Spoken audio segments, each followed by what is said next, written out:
After all his years of teaching, it was rare to find a coach with a temper as explosive as White's. One day in class, a student deliberately sneezed while he was talking. It was a harmless little move, but it completely set him off. Things escalated fast. His loss of control in the classroom was labeled a serious incident, and White was fired on the spot. Once the news spread, he was basically blacklisted by the education system. Schools in big cities wouldn't even offer him an interview. Once they heard his name, at the lowest point of his life, he had only one place left to turn. A remote town in California called McFarland. The town was poor, isolated, and severely underfunded. It was the kind of place most teachers tried to avoid. When the principal looked through White's file, he was stunned.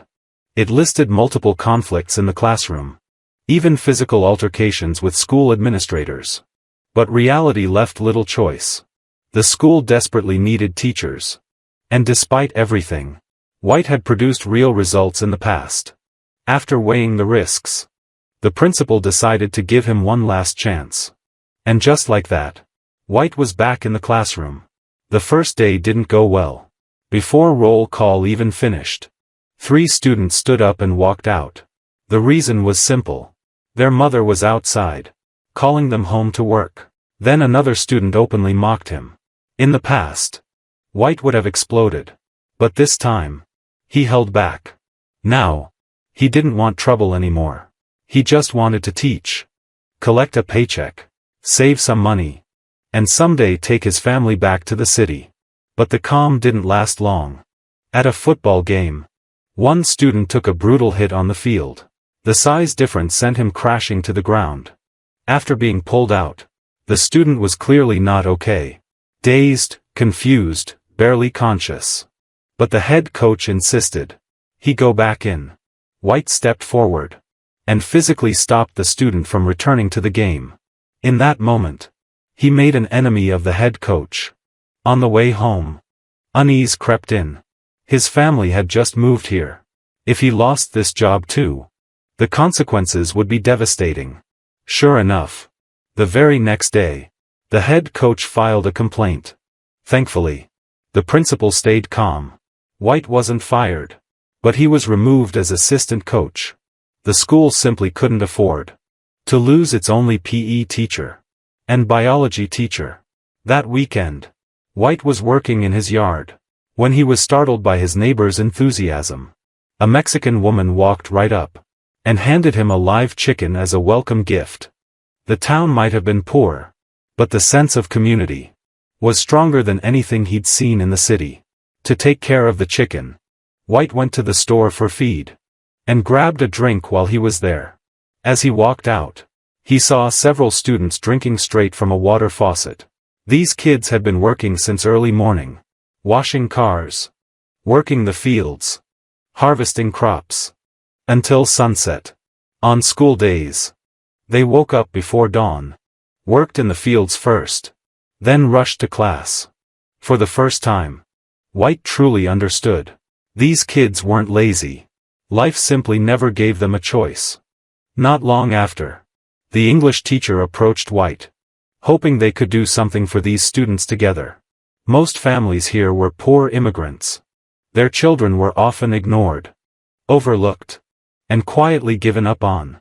And during this process, White noticed something important. These kids could really run. So he went to the principal and proposed starting a cross-country team. The principal wasn't convinced. Cross-country had always been a private school sport, and White had no experience with it. But White didn't give up. He used student performance, hard data, and district policies to slowly win the principal over. To recruit runners, he offered a bottle of ice-cold sports drink as a reward. For these kids, that alone was enough motivation. After several trials, a few students clearly stood out. A 7-member cross-country team was officially formed. Training began, and they ran through nearly every corner of the town. Scorching sun, dusty roads, and worn-out shoes became their daily routine. Their first official race was a complete disaster. They didn't know the course. weren't used to the hills, and couldn't escape their opponents' ridicule. On the bus ride back, White took off his sunglasses and sincerely apologized. He admitted the loss was on him, but pressure from reality was starting to close in. Training changed. They focused on uphill running. 1 lap turned into 2. 2 became more. That's when the team's top runner, Thomas, broke down and quit. That night, White found him standing on a bridge. They talked it out, and in the end, Thomas returned to the team. From then on, White began studying cross-country seriously, watching footage, reading materials, constantly adjusting his methods. Slowly, the team started winning races. They became the town's hope. But real-life problems returned. Some students were forced to quit. Running didn't bring money home. White went straight into the fields to experience their lives firsthand. His actions eventually earned the parents' trust. People in town pooled money together to buy the kids proper gear. From there, the team kept winning and moved on to bigger stages. At a critical moment, White received an offer from a school in the big city. His future, his family, and the kids were all on the line. In the final race, the team gave everything they had. Some faltered. Others stepped up.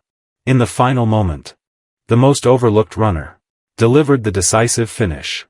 McFarland High stood at the top of the podium, and White made his choice. He turned down the city and stayed. This was a true story. Later, he led the team to multiple championships and truly changed the lives of many kids. Because real running isn't about escaping life. It's about seeing how far the world can go.